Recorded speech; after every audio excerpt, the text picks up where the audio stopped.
¿por qué se están presentando conflictos por tierra entre las diferentes comunidades? Nosotros hemos hablado muchas veces con gente de la universidad, ¿cierto? Especialmente con Carlos Duarte y con el mismo Manuel Ramiro, ¿cierto? En el sentido en que hay una mirada muy parcial frente al tema de la relación que se ha denominado conflictiva entre sectores sociales y entre un poco en el enfoque de una guerra étnica. A mí me parece que esa es una interpretación facilista, primero que todo. Segundo, desconoce muchas de las situaciones históricas que ha vivido el movimiento indígena. Y tercero, no tiene en cuenta el origen de esos conflictos aislados que hay realmente por la tierra.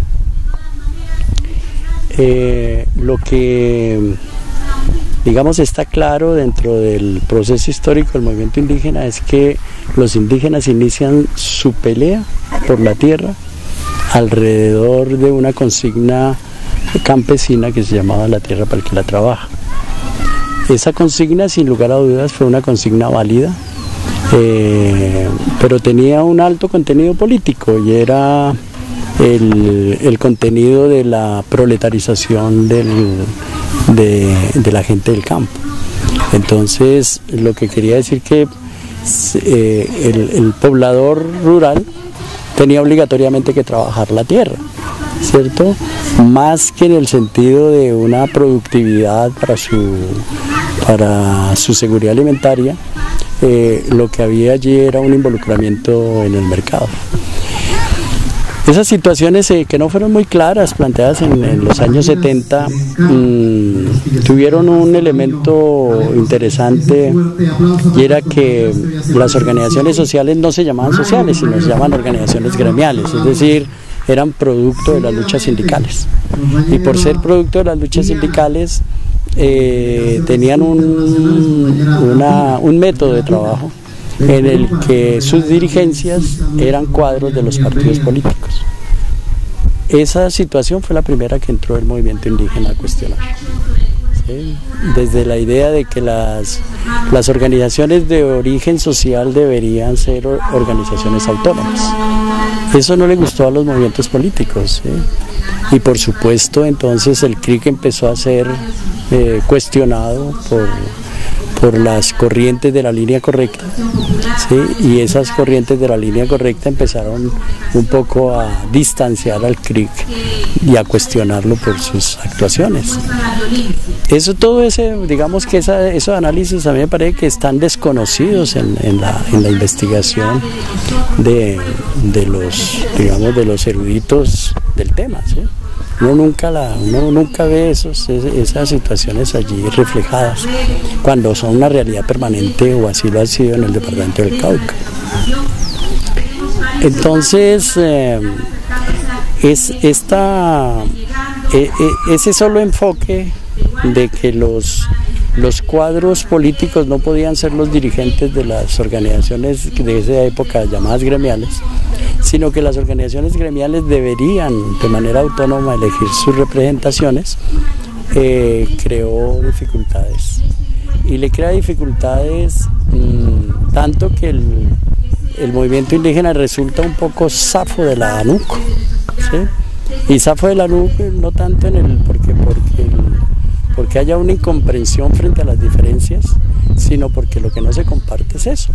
No se comparte que los movimientos sociales tengan representación surgida de sus bases, sino lo que yo insistía es que fuera un cuadro, ¿cierto? Además parcelado el espacio político, un cuadro para una línea, un cuadro político para otra, sí, entonces si la organización tenía 10 representaciones y en la organización habían 5 líneas ideológicas, pues de a 2 para cada línea.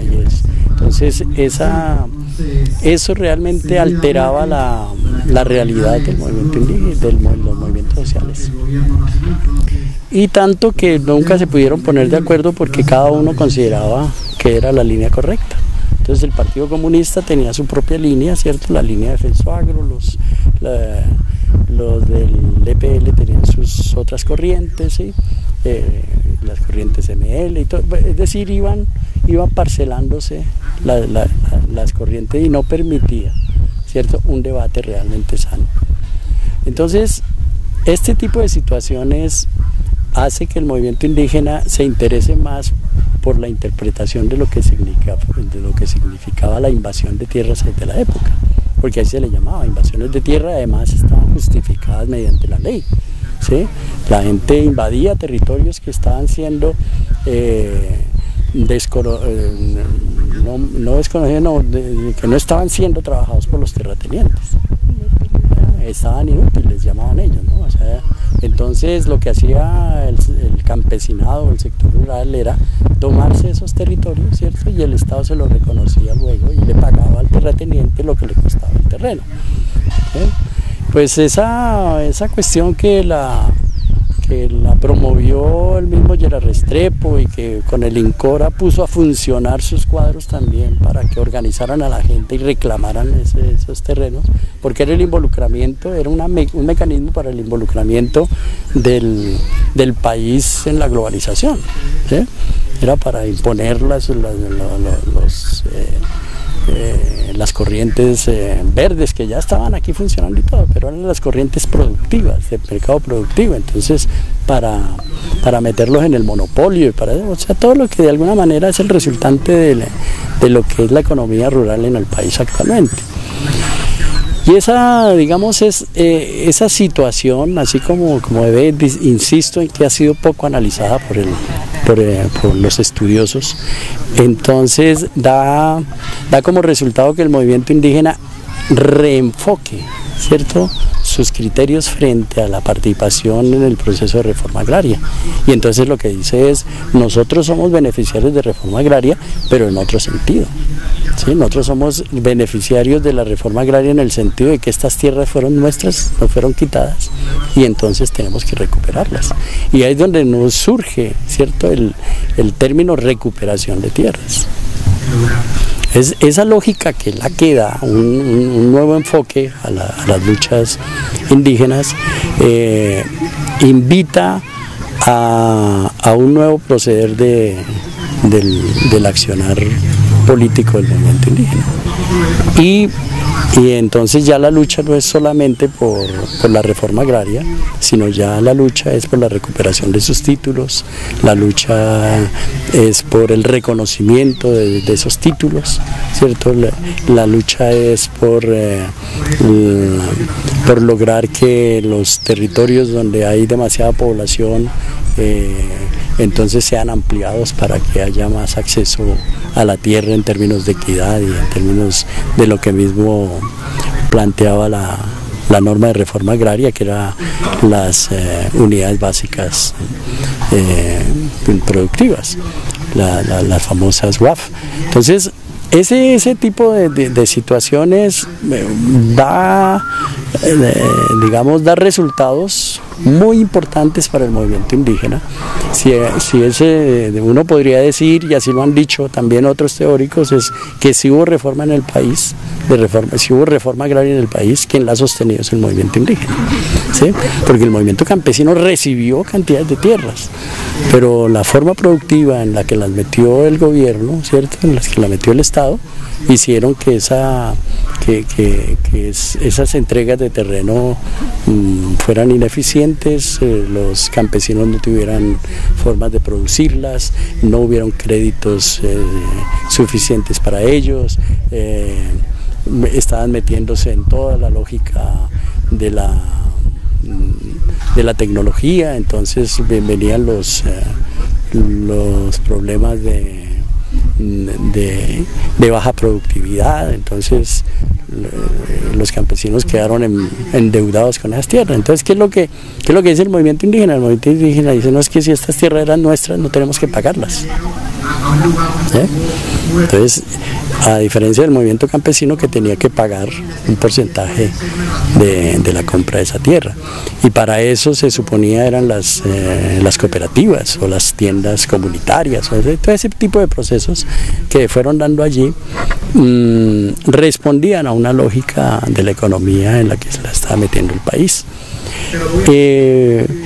Eso ayuda a crear aún esas distancias, ¿cierto?, entre organizaciones sociales, pero son distancias más de carácter operativo, no son ni siquiera diferencias conceptuales. Las diferencias conceptuales son las de los partidos con el movimiento indígena, no del campesinado con el movimiento indígena.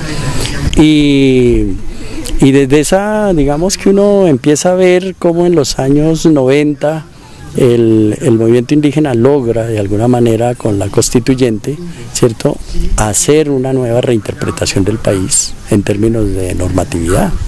Y le entrega instrumentos a la nación, donde le dice en el artículo 7: esta nación es multiétnica y pluricultural. Y si lo tiene que reconocer, así tiene que ser su gobierno, multiétnico y pluricultural. Pero eso en 20 años no se ha dado, ¿sí? El gobierno sigue siendo un gobierno de minorías, ¿sí? Y sobre todo de minorías de poder, no es ni siquiera raciales, no son étnicas, ¿sí? Sino es un problema de minorías de poder económico. Entonces esas minorías han intentado recomponer, ¿cierto?, la parte de la normatividad, tanto que uno de los énfasis de Álvaro Uribe fue la reforma de la Constitución, porque él sabía que tenía que reformar todo lo que tiene que ver con grupos étnicos. Y fue el mismo Uribe el que empezó a fomentar el cuento, ¿cierto?, de las diferencias étnicas. Y es el que empieza a promover que el INCORA compre tierras para desplazados en territorios indígenas. ¿De qué trataba? Pues de poner a los indígenas a competir con los campesinos. Y entonces tierra que se le entregaba a los indígenas era tierra que se le decía a los campesinos: vea, esa tierra se la van a entregar, vaya, métanse en ustedes, porque donde hay conflicto de tierras, ¿cierto?, no se pueden entregar. Eso es norma. Y así empezó, y tanto que ese procedimiento les fue dando que se fue volviendo como un poco efectivo, ¿sí? Entonces encontramos que los planes de todo lo que es el ordenamiento territorial, los consejos de ordenamiento territorial, iniciaron unos mecanismos de intervención inconstitucional, y era meter dentro de los planes de ordenamiento territorial una frasecita que decía: en este municipio no se venden tierras para indígenas. Entonces hay toda una conceptualización que no se analiza, que no se mira, que se desconoce, que se hacen los de la vista gorda, los investigadores, y entonces nos encontramos con qué situaciones, con que eso ha fomentado una idea muy particular, principalmente de la gente que está en la corriente del partido, que es FENSOAGRO, ¿cierto?, que ha obtenido como una lógica, ¿cierto?, a veces yo creo que con razón, porque no hay en Colombia desde la reforma de la ley, ¿cierto?, cuando se empezó a hablar de reforma el INCODER ahora, ¿no?, el Instituto de Desarrollo. Entonces ya sé que se quita la reforma y se pone el desarrollo rural. Eso quiere decir que se mete al campesinado, que se mete la ruralidad en el mercado. Y entonces al meterse la ruralidad en el mercado, entonces empiezan esa conceptualización, y se fortalece desde el establecimiento la idea de entregarles de algún mecanismo, buscar mecanismos para entregarle tierra a los campesinos. Entonces, ¿a dónde se les puede entregar tierra a los campesinos? La que ya han peleado con los indígenas.